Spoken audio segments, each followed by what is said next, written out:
At a corner table, Rachel Moore, a powerful CEO, dined alone, eyes glued to her phone. Suddenly, three men stormed in, their voices sharp, hands slamming against her table. Patrons froze, whispers hushed. From a nearby booth, Daniel Harris, a 39-year-old single dad, stood up. His daughter's wide eyes followed him. What he did next silenced the room. "Stay with us. This touching story will leave you breathless." Daniel Harris had spent 3 months saving for this evening, a special dinner at Giovanni's, the kind of upscale restaurant where tablecloths were pressed daily and servers spoke in hushed, professional tones. It wasn't the type of place a mechanic typically brought his 11-year-old daughter, but Lily had maintained perfect grades all semester, and Daniel believed in celebrating achievements properly, even when his budget protested loudly. Lily sat across from him in her best dress, a blue sundress that her mother had bought 2 years before cancer took her away, her eyes wide with wonder at the elegant surroundings. She studied the crystal chandeliers, the oil paintings on burgundy walls, the way other diners held their forks with practiced refinement that spoke of lifelong familiarity with such places. "Dad, look at that lady," Lily whispered, nodding toward a corner table where a woman in an expensive business suit sat alone, her attention focused entirely on the smartphone beside her plate. "She looks sad." Daniel followed his daughter's gaze to Rachel Moore, whose face he recognized from newspaper business sections and local television interviews. As CEO of Moore Technologies, she commanded boardrooms and negotiated million-dollar deals. But tonight she appeared isolated, despite the bustling restaurant around her, like an island surrounded by activity, but touched by none of it. Their quiet observation was shattered when three men burst through the restaurant's front entrance, their aggressive posture immediately drawing attention from every patron in the dining room. They moved with purpose toward Rachel's table, their voices rising with each step until conversations throughout the restaurant died away like candles being extinguished one by one. "You think you can just destroy us and walk away?"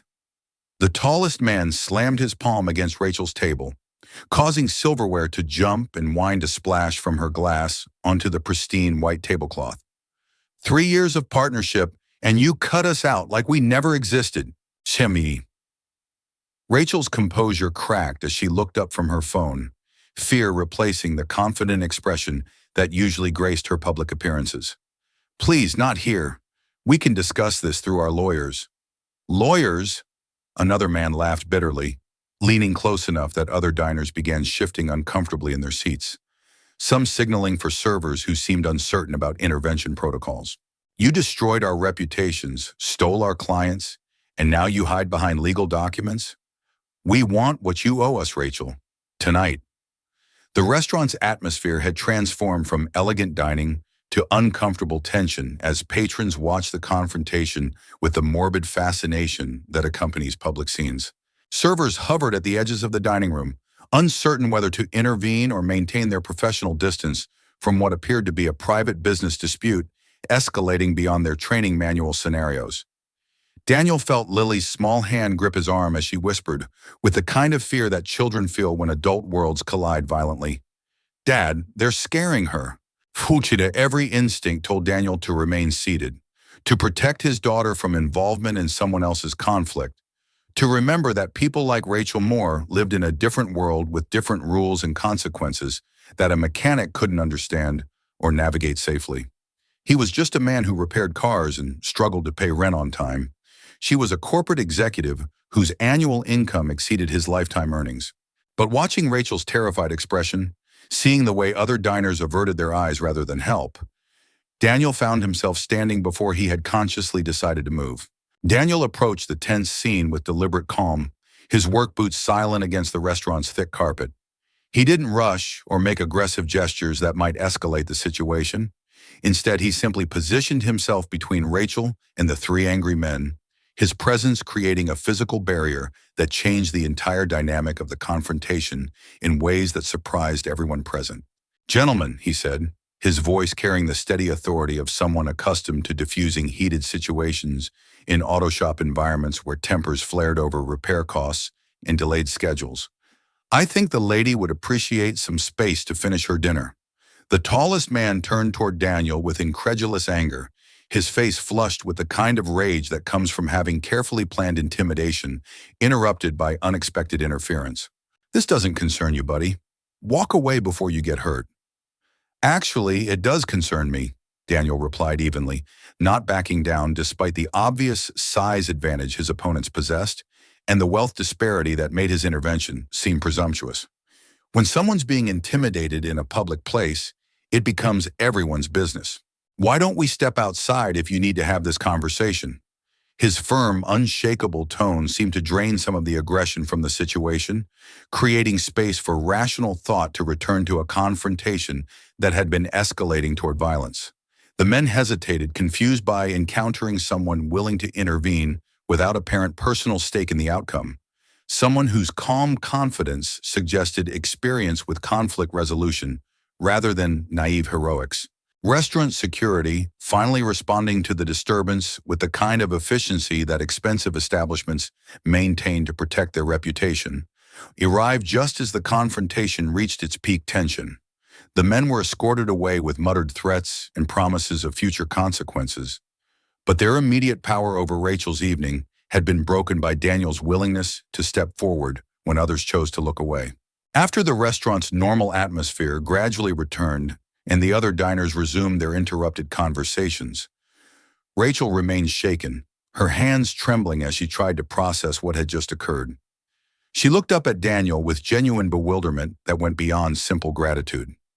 "Why did you help me?" she whispered, her voice carrying the vulnerability of someone unaccustomed to requiring rescue from strangers who had no obligation to provide it. "You don't even know me." Daniel glanced back at Lily, who was watching them with the intense curiosity that children bring to adult situations they don't fully understand but recognize as significant. "Because no one else did," he said simply, returning to his table as though inserting himself between angry men and frightened women was routine behavior rather than potentially dangerous intervention that could have ended very differently. 3 days later, Rachel appeared at Daniel's garage, a modest two-bay operation wedged between a laundromat and a convenience store, her gleaming Mercedes looking absurdly out of place among the pickup trucks and aging sedans that comprised his typical clientele. She wore designer jeans and a silk blouse that probably cost more than Daniel's monthly rent, but her expression carried genuine humility rather than condescension or the entitled assumption that money could solve every problem. "I wanted to thank you properly," she said, extending an envelope that obviously contained money and represented her instinctive response to situations requiring gratitude, "and to pay you back for your kindness." Daniel wiped his hands on a shop rag, leaving it on the workbench rather than accepting her offering, his refusal gentle but absolute. "I didn't do it for money, Ms. Moore. I did it because it was right." His refusal seemed to intrigue rather than offend her, challenging assumptions about human motivation that her corporate experience had reinforced through countless transactions where everything had a price and everyone wanted something. Over the following weeks, Rachel found reasons to return to the garage. Routine maintenance on her car, questions about automotive care that someone with her resources could have addressed at luxury dealerships with complimentary coffee and leather waiting areas. But she kept coming back to Daniel's humble shop, drawn perhaps by the novelty of encountering someone who treated her as a person rather than a business opportunity, someone whose respect couldn't be purchased or negotiated, but had to be earned through character and consistency. Keep watching, because when Rachel's enemies strike again, Daniel will face a choice that changes everything about their unlikely friendship. 2 months after the restaurant incident, Rachel's business troubles resurged with a vengeance that made their initial confrontation seem like a minor disagreement between reasonable people. The three men had recruited additional partners, hired lawyers who specialized in corporate intimidation rather than legitimate legal practice, and launched a systematic campaign designed to destroy not just Rachel's business reputation, but her personal sense of security and peace of mind. Late-night phone calls filled with explicit threats became routine. Vandalism appeared at her office building with increasing frequency and creativity. Harassment of her employees escalated from anonymous calls to direct confrontations in parking lots and coffee shops. Anonymous letters containing detailed information about her daily routines, favorite restaurants, and the exact route she took between home and work arrived with disturbing regularity. The message was unmistakably clear. They could reach her anywhere, anytime, and no amount of corporate security or legal protection could provide complete safety from people who had decided that destroying her life was worth whatever consequences they might face. "You have to stay away from me, Daniel," Rachel pleaded during what she intended as their final meeting, her voice tight with fear that went far beyond professional concerns and entered the realm of genuine terror. "These aren't just disgruntled business partners anymore. They've become dangerous, and I won't let you and Lily get hurt because of my problems."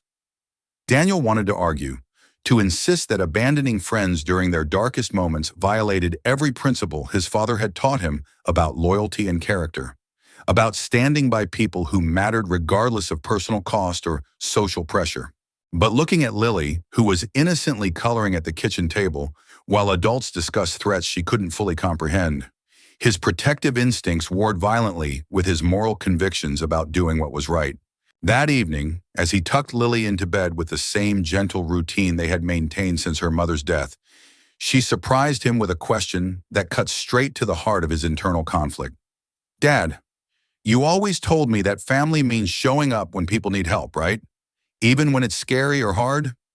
"Yes, sweetheart," Daniel replied carefully, wondering where her 11-year-old wisdom was leading and whether he was prepared for the destination. "Well, isn't Rachel family now too?" Lily asked with the devastating logic that children apply to adult complications, cutting through social conventions and class differences to focus on emotional truth.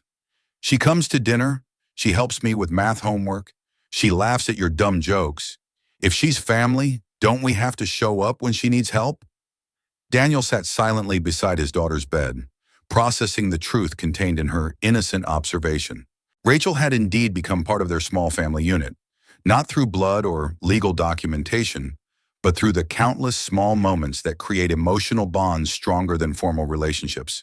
Shared meals, homework help, comfortable silences, and the kind of trust that develops between people who genuinely care about each other's well-being. The next morning brought news that Rachel's situation had deteriorated beyond harassment into genuine physical danger that couldn't be ignored or managed through corporate security protocols.